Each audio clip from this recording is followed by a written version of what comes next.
Hello aspirants. आज हम एक नई सीरीज स्टार्ट कर रहे हैं जिसमें हम कुछ क्वेश्चंस डिस्कस करेंगे जो कि आपके अपकमिंग यूपीपीसीएस प्रीलिम्स और एचपीएससी प्रीलिम्स के लिए यूज़फुल होंगे। Since we are catering to both the Hindi medium and the English medium aspirants, तो ये वीडियो बाइलिंगुअल होंगी। इसमें हम कुछ क्वेश्चन के माध्यम से डिस्कस करेंगे आपका सिलेबस, और उसमें कुछ ऑप्शंस होंगे जिसका आंसर कुछ सेकेंड्स के बाद डिस्प्ले किया जाएगा। तो पहला क्वेश्चन है, as a non member who can participate in the proceedings of either house of parliament. ऐसा कौन सा नॉन मेंबर है जो कि पार्लियामेंट के प्रोसीडिंग्स में पार्टिसिपेट करता है? तो इसका ऑप्शंस हैं vice president, chief justice, attorney general, chief election commissioner.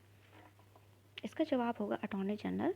तो attorney general along with the ministers are eligible to participate in the proceedings of the house, but they are not eligible to vote in the proceedings if they are not a member of the parliament.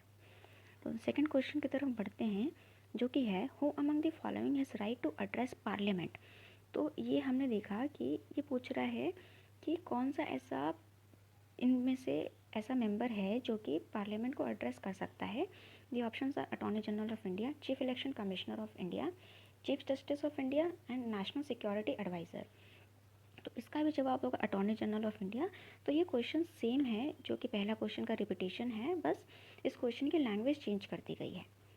तो third question की तरफ बढ़ते हैं जो कि है, the constitution of India recognises only religious minorities, only linguistic minorities, religious and linguistic minorities, religious linguistic and ethnic minorities.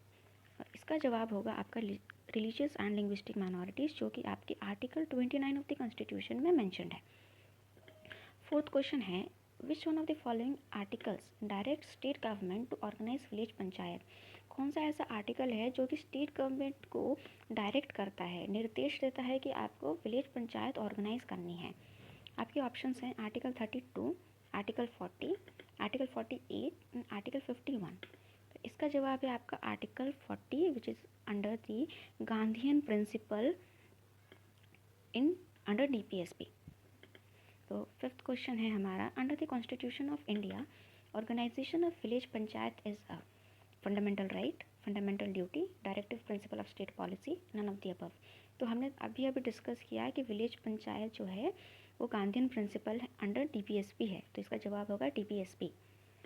Sixth question है हमारा, which part of the constitution of India describes the model of welfare state. आपके options हैं fundamental rights, fundamental duties, the preamble, directive principles of state policy. ध्यान दीजिएगा, ये welfare state की बात कर रहा है। तो इसका जवाब होगा आपका directive principles of state policy, क्योंकि पॉलिटिकल स्टेट या पॉलिटिकल डेमोक्रेसी की बात हमारे फंडामेंटल राइट्स में की गई है, और जो हमारा डीपीएसपी है वो बात करता है social democracy and economic democracy की। नेक्स्ट क्वेश्चन की तरफ बढ़ते हैं जो कि क्वेश्चन नंबर 7 है, the idea of India as a welfare state. तो ये रिपीटेशन है, but the language of the question has been changed.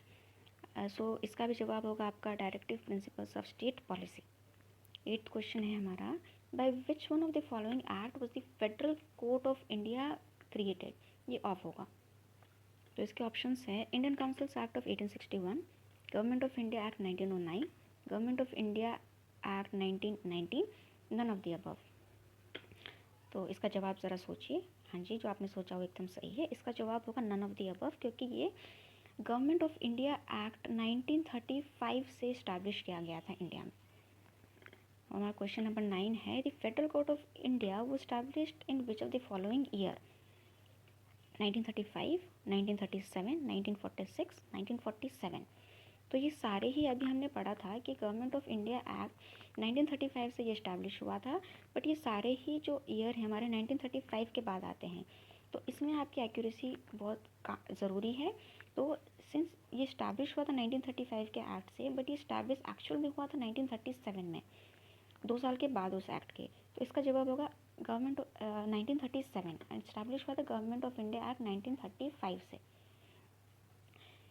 Last question है हमारा, the power of president to issue ordinance is a relic of. तो जो president के पास power है ऑर्डिनेंस इशू करने की, ये बोल रहा है कि ये कहाँ से डिराइव की गई है in the post independent India. Options are government of India act 1919, government of India act 1935, government of India act 1909 and none of the above.